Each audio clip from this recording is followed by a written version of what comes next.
Dans cette vidéo, nous allons apprendre à créer une session. Il faut se rendre sur Zone de travail, puis Session. Nous allons cliquer sur Session numérique ou sur Session imprimable si nous voulons faire des sessions sur papier. Dans les deux cas, la démarche à suivre est similaire. Nous allons créer une session numérique.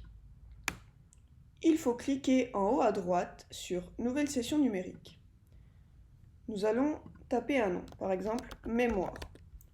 Choisir la langue, français en l'occurrence, choisir une couleur, par exemple orange, puis un symbole. Nous avons des options avancées. En étiquette, nous pouvons également mettre mémoire, afin de retrouver la session plus facilement ultérieurement. Puis description, session, mémoire.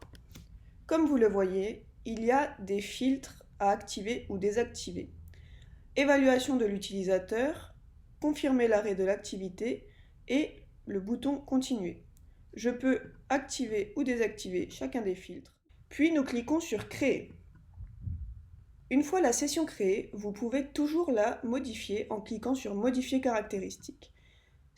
Si précédemment je me suis trompé et désactivé sans le vouloir le bouton continuer, je peux le réactiver sans problème. Je peux également changer la description, les étiquettes, les couleurs et l'icône, ainsi que le nom. Je clique ensuite sur Garder. Maintenant, nous pourrions commencer à ajouter des activités à notre session. Pour ce faire, nous allons cliquer sur Filtre. Nous allons premièrement sélectionner les générateurs, puis comme nous travaillons sur la mémoire, nous allons sélectionner Mémoire. Les activités sous forme de générateur et qui travaillent la mémoire apparaissent ci-dessous. Pour ajouter une activité à la session, il suffit de cliquer dessus.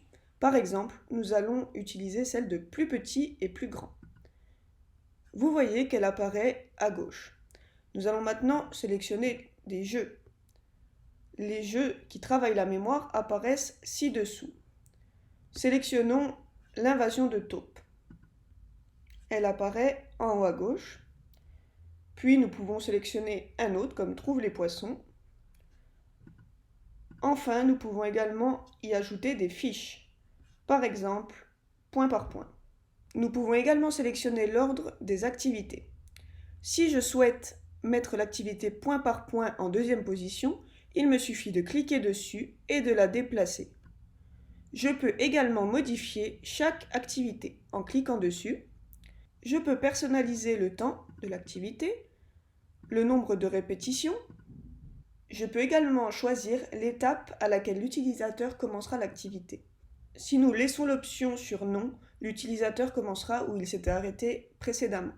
Si nous cliquons sur oui, nous pourrons choisir soit le mode libre, soit le mode correction. Puis nous cliquons sur sauvegarder. Vous pouvez également personnaliser les fiches. Comme précédemment, vous sélectionnez le temps. Comme tout à l'heure, si vous sélectionnez non, l'utilisateur démarrera là où il s'était arrêté. Si vous sélectionnez oui, vous pouvez choisir à quel niveau il commencera l'activité. Par exemple, moyen 9. Et choisir le mode correction ou le mode libre. Ensuite, vous pouvez sélectionner oui ou non pour l'option continuer avec le reste des fiches. Puis nous sauvegardons.